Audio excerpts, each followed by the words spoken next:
Hello and welcome back. My name is Nate Wadani, and today I'm going to show you a very powerful heart opener. This is a stretch which is one of my students' favorites. It's one of my favorites. It's one of the most important stretches in the whole Bow Yoga system. So I'm going to show you with a lot of detail, and it's very important that you've already warmed up. Don't make this your first stretch of the day, all right? The balance bar is going to provide a tremendous amount of support for this, but you don't want to overdo it. So make sure that you're using a flexible, padded balance bar. Use a proper Bow Yoga balance bar. Don't use a broomstick.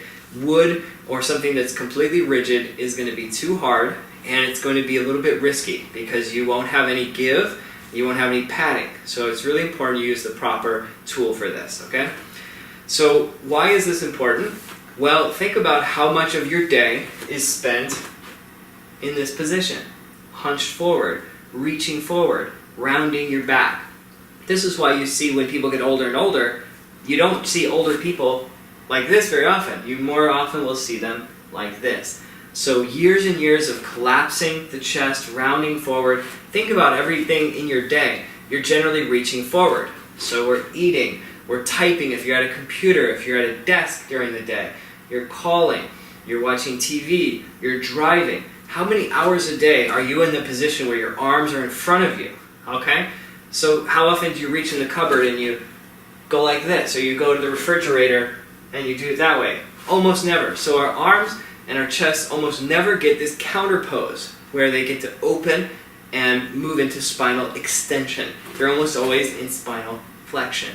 So this is basically the counter pose to life. So in yoga, generally you have one pose and you have a counter pose. We do one way, we do the other. That's why yoga is so beneficial for people, because it takes us out of this lopsided, asymmetrical pattern that we usually live in.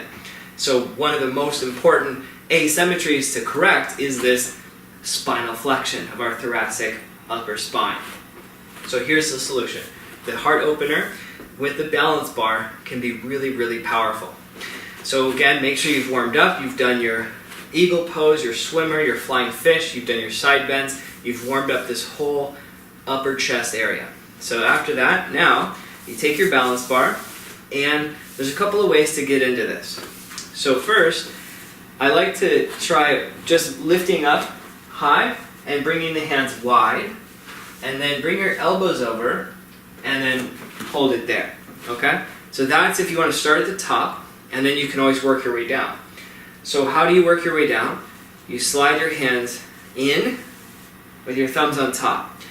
So notice, it's not only about your back. When you start to use the balance bar, you're going to create a stretch across the front.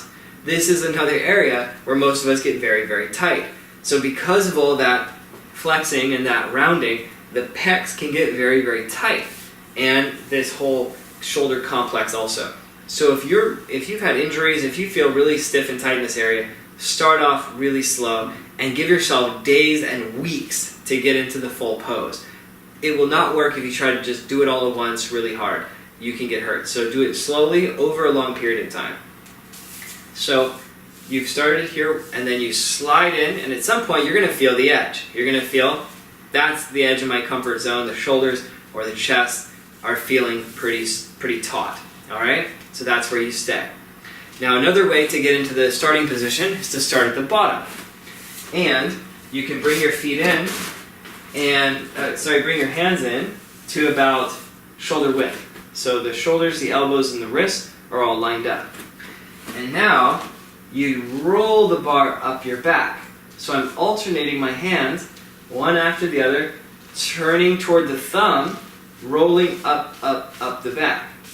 So again, instead of trying to lift it, this is really hard and it's generally not effective. Roll it, roll, up your back, like twisting. That's going to help you get up safely. So now, the wider your hands are, the easier it's going to be. So you get to adjust the range between wide and close. And the lower it is, the easier it will be. The higher it is, the more challenging. So you've got these two factors to work with to find your personal sweet spot, all right?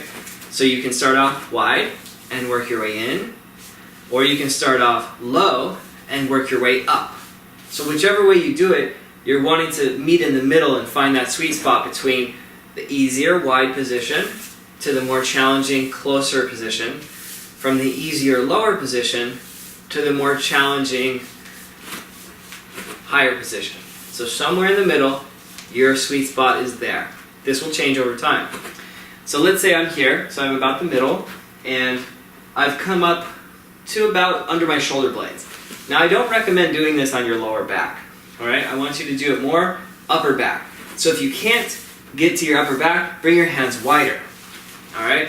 So you found this position more or less where your elbows are behind you, you're around the upper middle back, and now here's the stretch. So once you're in position, you keep your feet grounded, kind of zip up, you engage your feet, your thighs, you do not move your hips forward, keep them right where they are, and the bar is pressing upward, forward, and you gently arch your back. And you're looking for that stretch across your chest, the lengthening in your spine. Think of getting taller, not just moving backward, you're actually creating more space in your spine. Very important that you can breathe here. Don't hold your breath.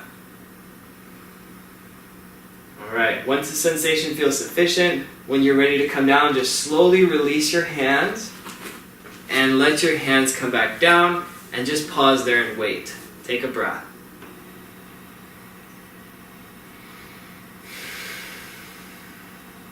Alright, so if you've done that with a decent amount of stretch, you're going to feel a lot of sensations. Blood flowing, tingling.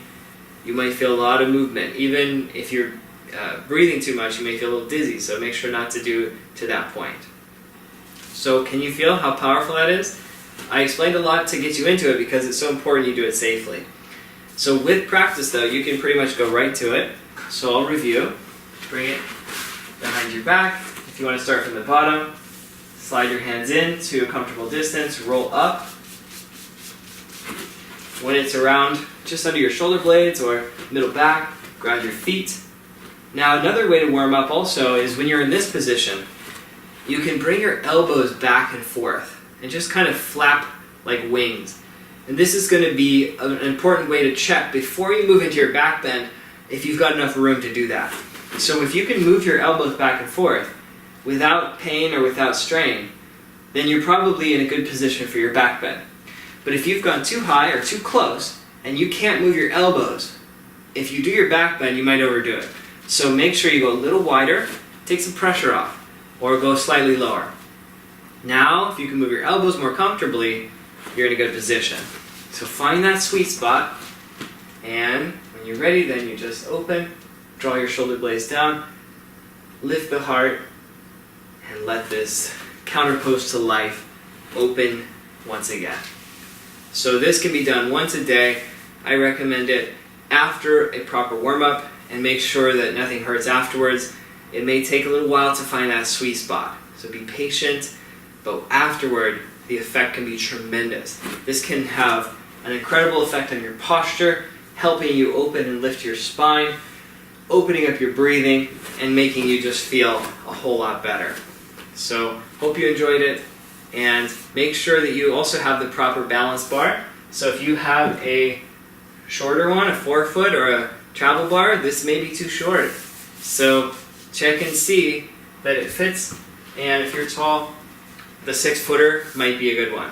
This is also really good because the 6-footer has way more flex to it. So notice, if you're doing the chest opener, so if you have a frozen shoulder, if you have tension in your chest, if you've had a mastectomy, if you have scar tissue, if there's some reason why chest openers are particularly hard for you, the 6-footer may be much better. So notice how much more bend it has. Can you see that? So it's way more flexible. So you're going to have that flexibility will be easing the pressure on these joints. So make sure not to force it and use the proper size balance bar. Alright, hope you enjoyed it, and I'll see you next time.